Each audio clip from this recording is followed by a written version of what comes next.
नमस्कार. मी शिवाजी काळभोर, पत्रकार, सातारा. यशवंत महाराष्ट्र यूट्यूब चॅनलमध्ये आपलं स्वागत आहे. सातारा लोकसभा मतदारसंघाच्या निवडणुकीअंतर्गत पार्श्वभूमीवर या व्हिडिओमध्ये आपण समजून घेणार आहोत वाई, खंडाळा, महाबळेश्वर या मतदारसंघातील सध्याची परिस्थिती किंवा सध्याचं वातावरण. लक्ष्मणराव पाटील, किसनवीर लक्ष्मणराव पाटील, प्रतापराव भोसले, मदनराव पिसाळ यांचा हा मतदारसंघ. वाई तालुक्यात पूर्वी काँग्रेसच्या अंतर्गत हे सर्व नेते मंडळी एकत्रच वावरत होते आणि वाई तालुक्यात बऱ्याच प्रमाणात विकास झाला. सहकारी तत्वावर साखर कारखाना झाला.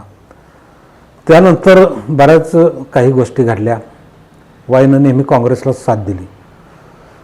आता यावेळेला मकरंद पाटील हे राष्ट्रवादी पक्षाकडून आमदार होते. ते आता अजित पवारांच्या गटात गेले. शरद पवारांवरही त्यांचं प्रेम होतं असं त्याने म्हटलेलं होतं. ते नाईलाज म्हणून त्या पक्षात गेलेले आहेत अजित पवार गटाबरोबर. मकरंद पाटील हे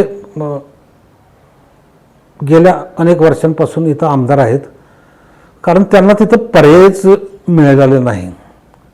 मदन भोसले जे त्यांच्या आधी आमदार होते, त्यांनी कारखान्याची सत्ता मिळाल्यानंतर आमदारकीमध्ये काय आहे त्या म्हणून कारखाना सुरू केलं. पण दुर्दैवाने कारखाना आला अडचणीत.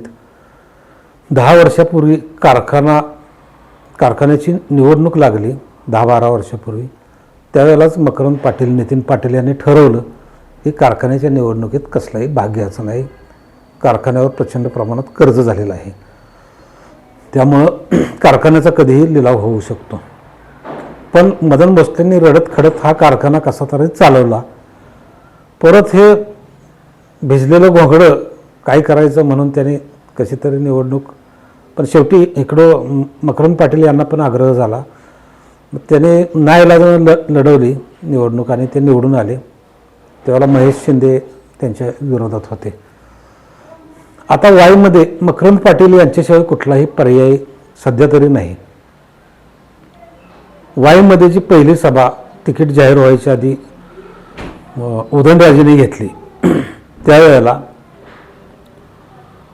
मदन भोसले हे त्यांच्या स्टेजवर होते. सुरभी भोसले होत्या त्यांच्या कन्या. आणि त्यावेळेला एक विधान केलं, मी गेल्या व्हिडिओत पण सांगितलं की त्या भाषणात उदयनराजेंनी सांगितलं की कारखाना मदन भोसलेंकडे होतं त्यावेळेला चांगला चालला होता. प्रत्यक्षात कसा चालला होता तेथील जनतेला माहीत आहे. या विधानाचा परिणाम आणि मदन भोसलेंशी जास्त जवळीक ही मकरंद पाटील, नितीन पाटील यांच्या कार्यकर्त्यांना पचणारी नव्हती. एक तर ते राष्ट्रवादीचे, त्यांचा आणि कमळाचा 36चा आकडा, उदयनराजेंना पण त्यांचा पहिल्यापासून विरोध. त्यात उदयनराजेंकडून हे विधान, त्यामुळं त्यांची नाराजी स्पष्ट दिसली. अजित पवारांचं आणि उदयनराजेंचं पण कधी जुळलं नाही. पण अजित पवार कुठं कधी कसं जुळवून घेतील सांगता येत नाही. त्यांना फक्त सत्ता आणि बाकीच्या काही गोष्टी असतात, 70,000 कोटीच्या वगैरे, तेच दिसतात. हे एकंदरीत सर्वांना माहीत आहे. अजित पवार आणि उदयनराजेंचं जुळलं नाही, परंतु ह्या वेळेला जुळवलं त्यांनी. मकरंद पाटील पण त्यांच्या स्टेजवर जायला फारसे उत्सुक नव्हते. नरेंद्र मोदींची कराडमध्ये सभा झाली, त्यावेळेलाही मकरंद पाटील तिकडं गेलेले नव्हते, कारण त्यांनी लग्नाचं वगैरे सांगितलं असलं घरातलं किंवा इथं, तरी ते न पटणारं होतं. परवाच्या सभेत अजित पवारांनी सांगितलं की नितीन पाटलांना मी खासदार करतो जूनमध्ये, तुम्ही यावेळेला उदयनराजेंना निवडून द्या. एक तर इथं तिकिटाची मारामार चाललेली होती. नितीन पाटलांना त्यांनीच पुढं केलेलं होतं, कारण इथले जे रिपोर्ट गेलेले होते ते भाजपवाल्यांनी त्यांना दाखवले होते. त्यामुळं उदयनराजेंना तिकीट नाकारायचं होतं. त्यामुळं नितीन पाटलांना या महायुतीच्या 4 आमदारांच्या जीवावर आपण खासदार करू शकू असा त्यांना विश्वास होता. आता ते म्हणत आहेत की राज्यसभेला खासदार करू. मुळात यांना 4च जागा मिळालेत, उमेदवार मिळालेत भाजपकडून. त्यामुळे यांची ताकद किती आणि ते नक्की काय करणार याची जाणीव लोकांना आहे. लोकांना दुसरी एक गोष्ट जाणीव आहे, ती कारखाने खंडाळा कारखाना आणि किसनवीर सातारा सहकारी साखर कारखाना हे आर्थिकदृष्ट्या अडचणीत आहेत, तरीही बिलं मकरंद पाटलांनी त्यांना पेड केलेली आहेत. आता या कारखान्याला थक हमी, कर्जाची थक हमी द्यायला राज्य सरकारनं होकार भरलेला आहे. त्यांची अडचण ती आहे. आता यामध्ये विरोधकांचेही कारखाने आहेत, त्यामुळं मकरंद पाटील जरी कारखान्यासाठी अजित पवार गटात किंवा माहितीत गेलेले असले तरी त्यांनाही थक हमी मिळू शकली असती.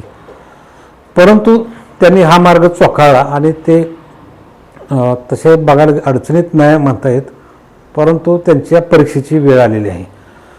आता वाई तालुक्यातून, वाई मतदारसंघातून एक विराज शिंदे जे काँग्रेसचा चेहरा आहेत पहिल्यापासून, ते सोडले तर तिथं महायुतीला विरोधी चेहरा असा कोणीच नाही. कारण खंडाळ्यातून पुरुषोत्तम जाधव, त्यांची वाईमध्ये पण मतं आहेत, महाबळेश्वरमध्ये पण आहेत. पुरुषोत्तम जाधव बंडखोरी करणार असं म्हटलं जात होतं, पण तेही शेवटी महायुतीच्या वळचणीला आले. त्यामुळे विराज शिंदे हे एकमेव तिथं शरद पवारांचे समर्थक किंवा काँग्रेसचे समर्थक असू शकतील. दुसरी गोष्ट अशी की मकरंद पाटील यांच्यासोबत असणाऱ्या कार्यकर्त्यांची मानसिकता, मुळात इथं लक्ष्मणराव पाटील, मदनराव पिसाळ यांना ताकद दिली ती शरद पवारांनी दिली. लक्ष्मणराव पाटील यांना खासदार केलं, जिल्हा बँकेचे चेअरमन केलं. त्यानंतर मदनराव पिसाळ अपक्ष म्हणून आमदार म्हणून निवडून आणण्यात शरद पवारांचाच मोठा हात होता. अशी परिस्थिती होती. म्हणजे याचा अर्थ इथं शरद पवारांना मानणारा फार मोठा गट आहे. या गटाच्या दबावामुळेच मकरंद पाटील हे अजित पवारांच्या ऐवजी शरद पवारांच्याकडं चालले होते. यशवंतराव चव्हाणांच्या समाधीपर्यंतही ते गेलेले होते, परंतु येताना त्यांचा विचार बदलला. आजही तेथील लोकांची मानसिकता लक्षात घेतली तर ती शरद पवारांच्या बाजूने आहे. गेल्या वेळेला वाईमधून साताऱ्यापेक्षा जास्त लीड श्रीनिवास पाटलांना होतं. त्यामुळे वाई मतदारसंघ हा महत्त्वाचा आहे शरद पवारांच्या दृष्टीनं. यावेळची जी गणितं आहेत ती खूप बदललेत.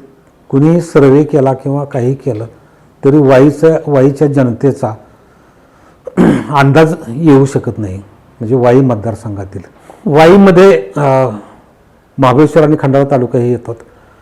महाबळेश्वरमध्ये उद्धव ठाकरे गटाचे नेते जे कार्यकर्ते आहेत त्यांची संख्या बरीच आहे. जरी एकनाथ शिंदे त्या तालुक्यातून येत असले तरी महाबळेश्वरचा मतदार हा कधी एका जागी थांबला नाही. म्हणजे तो नेहमी दोलायमान अवस्थेत असतो.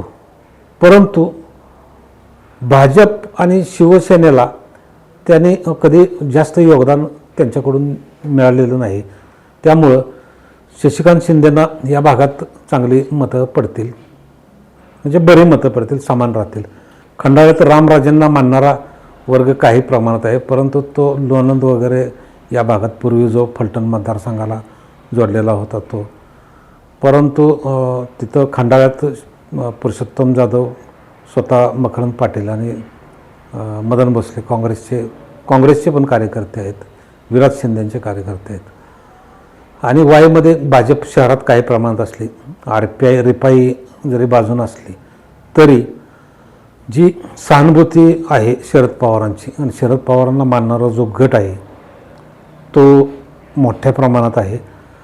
अजूनही जी मकरंद पाटील नाराजी दाखवतात की उद्या जर उदयनराजे निवडून आले तर मदन भोसलेंना जेवढं जास्त वजन त्यांच्याजवळ मिळणार तेवढं आपल्याला मिळणार नाही हे आपल्याला माहीत आहे. तरी पण यावेळेला काम करायचं आहे. ते फक्त अजित पवारांना एक शब्द दिला म्हणून, बाकी सांगता येत नाही. कारण निवडणूक झाल्यानंतर कदाचित ते शरद पवार गटातही प्रवेश करू शकतील. फक्त त्यांना कारखान्याच्या थकहमीचा प्रश्न नसता तर त्यांनी मागच हे काम केलं असतं. या मतदारसंघाचा कानोसा घेतला असता तिथील लोक जी राष्ट्रवादीची मोठ्या प्रमाणात आहेत, काँग्रेसची जी शिवसेनेची जी आहेत उद्धव ठाकरे गटाची ती शशिकांत शिंदेंना मतं मिळणारच. परंतु राष्ट्रवादी गटात जी मतं आहेत ती मतं त्याचं विभागणी मोठ्या प्रमाणात होईल असं दिसतं. इथं जर समान मतं झाली तर दोघांनाही समान संधी असेल सातारा लोकसभा मतदारसंघात. मग जे पारडं आहे लीडचं ते सातारा जावली विरुद्ध कराड उत्तर दक्षिण अशा पद्धतीनं राहील. परंतु इथं वाईमध्ये जो उमेदवार शशिकांत शिंदे असू द्यात किंवा उदयनराजे भोसले असू द्यात, जो 10-20 हजाराचं लीड घेईल तो सातारा लोकसभा मतदारसंघातून विजयी होईल असं म्हटलं तरी चालेल. धन्यवाद. व्हिडिओ आवडल्यास लाईक, शेअर, सबस्क्राईब करा.